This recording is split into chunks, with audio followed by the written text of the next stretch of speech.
learning outcomes. This module will develop an understanding of the following topics.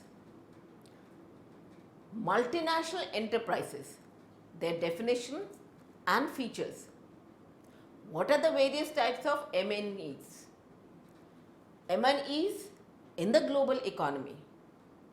What are the arguments in favor and against MNEs?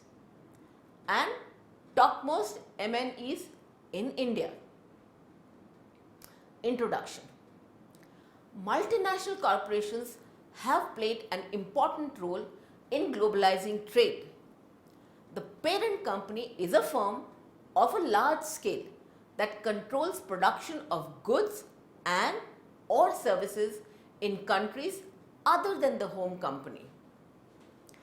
MNCs operate in a variety of forms such as franchising, branches, etc. to ensure the parent company can choose the path it prefers. There are both pros and cons to such a form of institution, yet in today's economy, MNC is a need of the hour for any firm expanding in size to establish itself. Multinational enterprises. Definition. There are various definitions of multinational enterprises.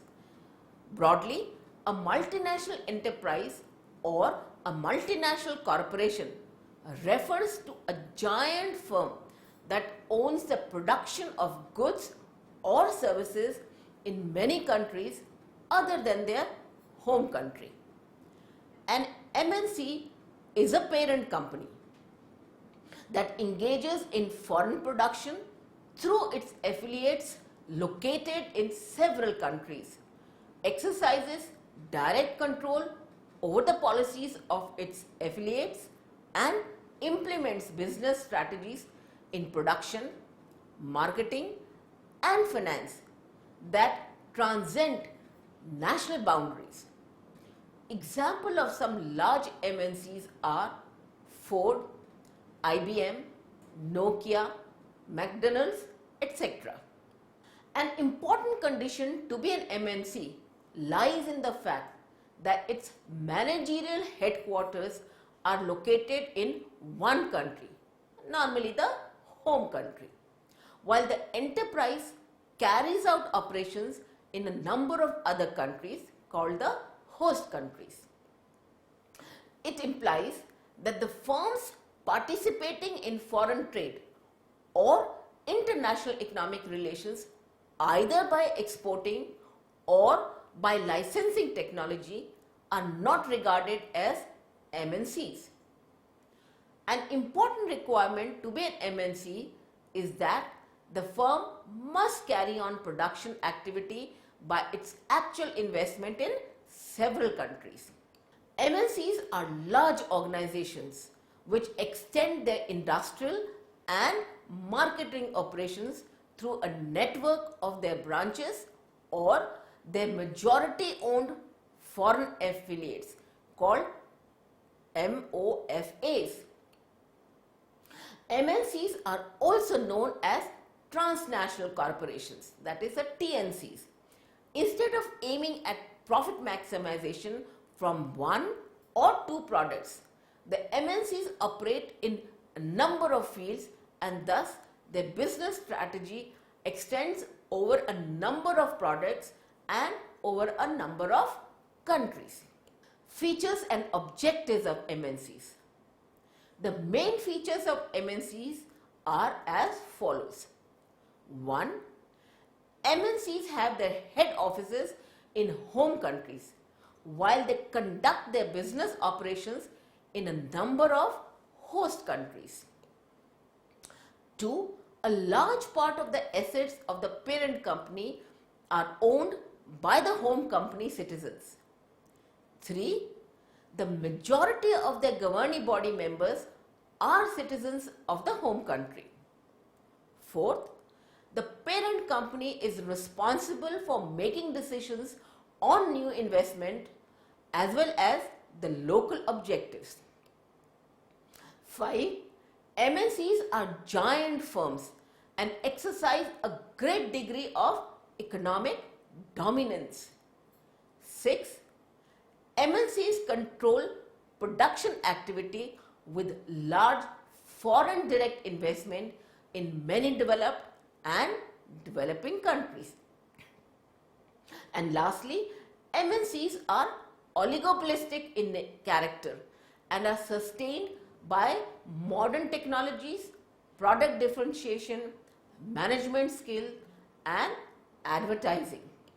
The two main factors that lead to the formation of MNCs are the uneven distribution of factor endowments and market failures, according to Dunning in 1988. Due to their national origins, some firms have assets that are superior to those in many other countries. Moreover, a substantial proportion of these firms think that they can only successfully exploit these assets by transferring them across national boundaries within their own organizations rather than by selling their rights of use to foreign-based enterprises. This combination of unequally distributed factor endowments combined with difficulties in using market-based arrangements has yielded more than 60,000 MNCs with over 800,000 affiliates abroad. Besides this, MNCs enjoy a number of marketing, financial and technological superiority over the national firms. They also have R&D departments which are engaged in the task of innovation and development of new products and upgrading of existing products with superior designs. Thus, their production opportunities are far more greater as compared to national companies. The prime objectives of MNCs are: 1. To expand the business beyond the boundaries of the home country. 2. Minimize cost of production, especially labor cost. 3. Capture foreign market against international competition. 4. Attain competitive advantage internationally. 5. MNCs aim to achieve greater efficiency by producing in local market and then exporting the product. 6. Exploit technological advantage by setting up production facilities abroad. And lastly, establish a repute of an international corporate. Types of multinational enterprises. Multinational enterprises operate in the following types. A. Franchising. As a franchisee, multinational enterprise grants firms in foreign countries the right to use its trademarks, brand names, patents, etc. Following the terms and conditions of franchise agreement, the firms get the license or rights to operate their business. They pay royalty or license fee to multinational enterprises. Holiday Inn and McDonald's, with its 29,000 restaurants in 121 countries, are two notable examples. B. Branches. Multinational enterprises open branches in different countries. These branches are governed under the direction and control of the head office. The headquarters frame policies, rules and regulations which are followed by the branches. In this way, multinational enterprises operate through branches. C. Through subsidiaries. A multinational enterprise may establish wholly owned subsidiaries in foreign countries. As against this, in case of partly owned subsidiaries, people in the host countries also own shares. The policies framed by the parent company are followed by the subsidiaries in foreign countries. Fully owned subsidiaries can be divided into mergers and acquisitions on the one hand and startups on the other. It is difficult to distinguish between mergers and acquisitions, but generally, mergers are a result of arrangements between companies of equal sizes, whereas acquisitions are unequal partnerships. As an entry strategy, startups carries the highest risk and requires a lot of time to set up and greatest contribution of know-how. For example, since Nokia began to develop mobile phones, it has expanded mainly through startups between ABB operating in established technology sectors has grown mainly through acquisitions. Fourthly, through joint ventures. A joint venture as a form consists of MNC and a local partner, while the multinational provides technology and managerial skill. The day-to-day management is left as a responsibility of the local partner. For example, in Maruti Udyog, the Government of India and Suzuki, Japanese firm, have jointly supplied capital. Suzuki supplies technology and the day-to-day management is carried out by Maruti Udyog. MNEs in India. The first MNC in India was the East India Company in 1600. However, after liberalization reforms in 1991, American companies accounted for more than 35% of the turnover of the top 20 firms operating in India. Oil companies and infrastructure builders from the Middle East are also flocking into India to capture the booming market. In addition, European Union companies are increasingly flocking in India. Example, Finnish mobile handset manufacturing giant Nokia is identified as one of the largest MNCs in India. Also, South Korean giant in electronics, namely Samsung and LG, as well as Hyundai Motors, are engaged in business using India as a hub for global delivery. Indian companies in Fortune Global 500 list of 2014. Let's look at the rank and the company.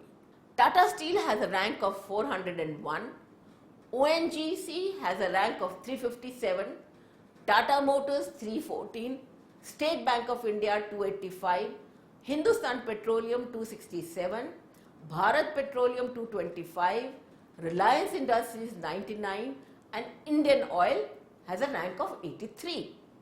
Arrangements in favor and against MNEs. The most basic argument in India in favor of MNCs is the need for investment. Domestic savings are often inadequate to support the amount of investment that is required for the development in India. During the economic crisis of 1991, the center and the state government were forced to cut back their spending. Thus, there occurred a shortage of investment, and this led to reliance on the private sector and foreign investors to take care of investment.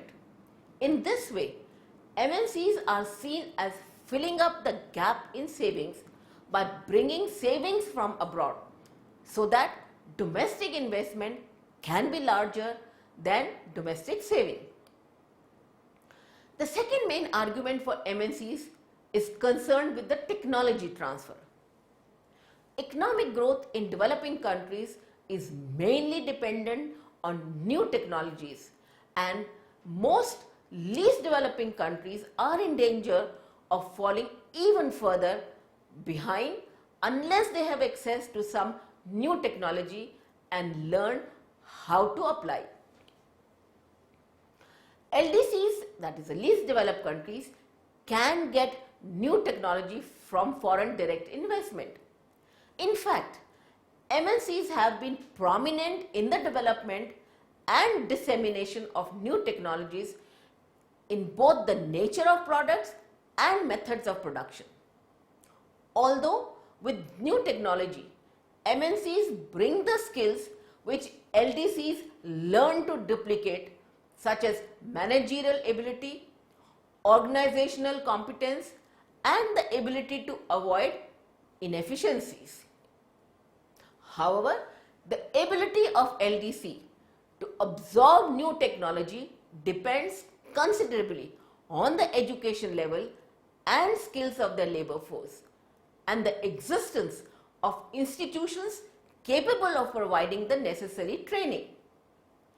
India's labor force is the most highly trained and skilled of all LDCs, and therefore India is able to effectively absorb new technologies and benefit from FDI in this way. MNCs have a number of advantages over local companies.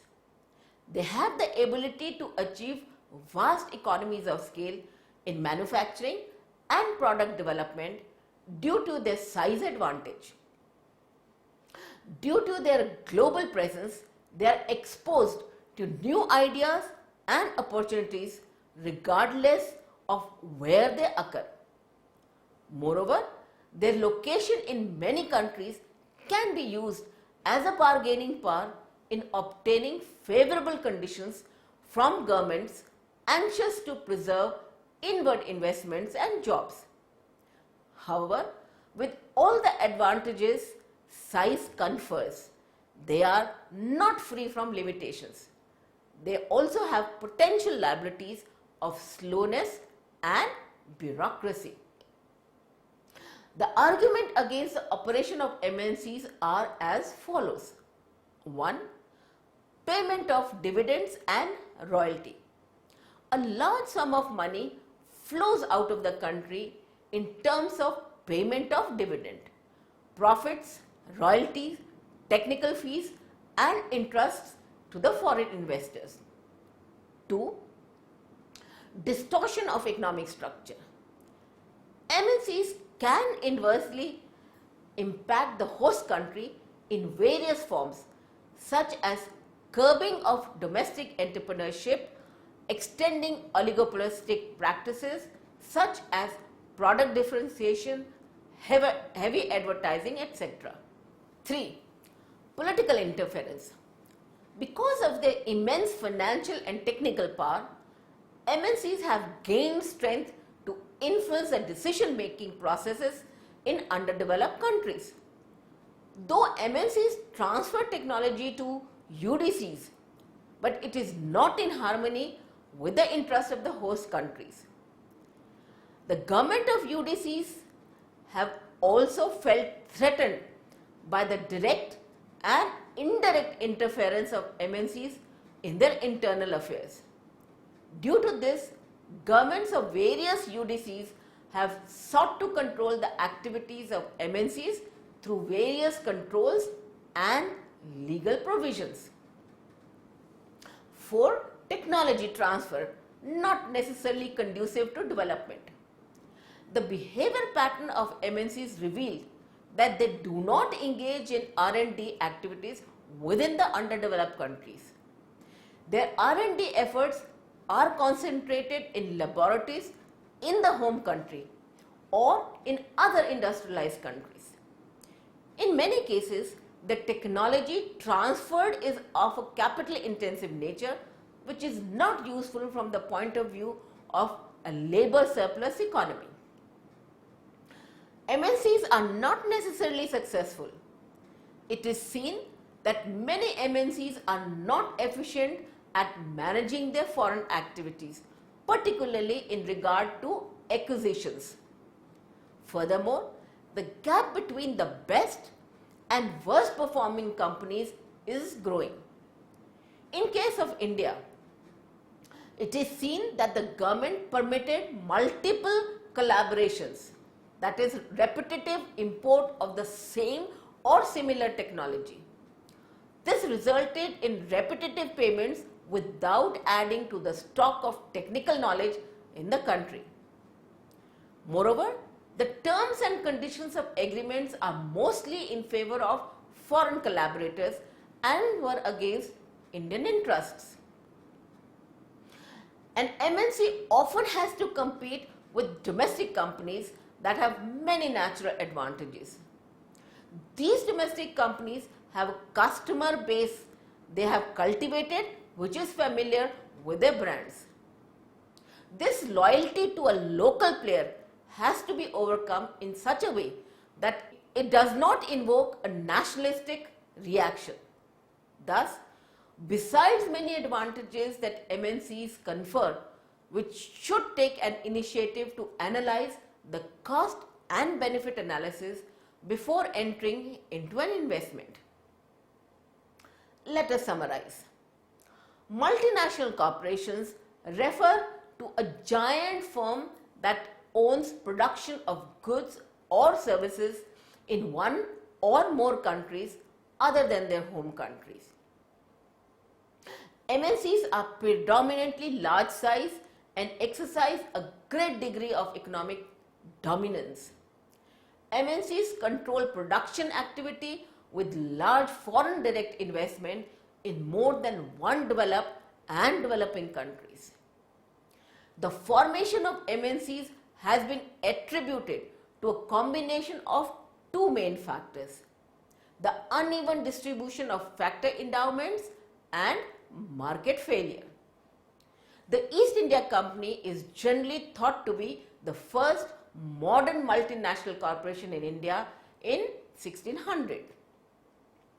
The main objectives of MNCs are to expand business beyond the boundaries of the home country, minimize cost of production, capture lucrative foreign markets. It also achieves greater efficiency by producing in local market and then exporting the product and establishing an international corporate image. MNCs basically operate in four forms: franchising, branches, subsidiaries and joint ventures. As a franchisee, multinational enterprise grant firms in foreign countries the right to use its trademark, brand names, patents, etc. Multinational enterprises open branches in different countries. These branches are governed under the direction and control of the head office. As a wholly owned subsidiary, an MNC can emerge either as a merger and acquisitions or as a startup firm. It may establish either as a wholly owned or a partially owned subsidiary in foreign countries. Estimates suggest that trade within MNCs, called intra-firm trade, accounts for about 1/3 of total world trade. MNCs engage in cross-border investments to gain secure access to supplies of natural resources. MNCs invest across borders to gain access to foreign markets. MNCs make cross-border investments to improve the efficiencies of their operations by rationalizing production and trying to exploit economies of specialization and scope. Besides conferring many advantages, MNCs are not free from limitations. The arguments against MNCs include distortion of economic structure, a large sum of money flows out of the country, and greater political interference and technology transfer not conducive to development. In case of India, it is seen that the government permitted multiple collaborations that is repetitive import of the same or similar technology. This resulted in repetitive payments without adding to the stock of technical knowledge in the country. Moreover, the terms of agreement were mostly weighed in favor of the foreign collaborators and were against Indian interest. Proper impact assessment should be conducted before allowing an MNC to enter the home country.